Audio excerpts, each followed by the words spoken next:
उत्तराखंड के दारुल हुकूमत देहरादून के मशहूर सियाहती मुकाम सस्त्राधार में गुज़िश्ता रात देर गए बादल फटने से बड़े पैमाने पर तबाही हुई है। रात तकरीबन 11:30 बजे हुए इस तरह की रिकॉर्ड यहाँ पर जो बादल फट पड़े उसमें कई मकामात पर हादसे भी हुए हैं और गैर मामूली तौर पर अवामी ज़िंदगी मुतासिर हुई है। शदीद बारिश से बताया जाता है कि कारलीगार नदी ने खौफनाक शक्ल अख्तियार कर ली। तेज बहाव में यह बताया जा रहा है कि यहाँ पर एक पुल भी बह गया है। वहीं मलबे के जद में आने से खास बाजार में बने 2 से 3 बड़े होटल, कई दुकानें तबाह हो गईं। इस वाक़े से बताया जाता है कि 100 से ज्यादा लोग फंस गए थे जिन्हें बाद में रेस्क्यू कर दिया गया। जिला इंतजामिया ने इत्तला मिलते ही रात में ही रेस्क्यू और राहत कार्य के काम शुरू कर दिए थे।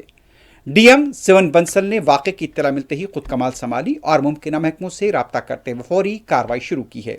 इस दौरान ये भी इत्तला मिल रही है कि कई मुकामात पर नदियों के अंदर तोग़यानी देखी गई है और रिहायशी इलाकों में पानी दाखिल हुआ है, जिसके बाद दुकानों को और मकानों को गैर मामूली नुकसान हुए हैं। लेकिन अभी तक जानी नुकसान को लेकर किसी भी तरह की कोई तस्दीक यहाँ पर नहीं की गई है। उत्तराखंड के मुख्तलिफ इलाकों, देहरादून और उसके आसपास के इलाकों से जो खबरें मिल रही हैं, आईटी पार्क भी यहाँ पर पानी में डूब गया है। पानी का तेज बहाव था जिसने कई दुकानों को और मकानों को बहा कर ले गया है, लेकिन अभी भी जानी नुकसान को लेकर किसी भी तरह की कोई तस्दीक यहाँ पर नहीं की गई है। वजीर आजम नरेंद्र मोदी और वजीर दाखिला अमित शाह की तरफ से रियासत के वजीर आला पुष्कर सिंह धामी से बात की गई है। हालात पर अफसोस का इजहार किया गया है।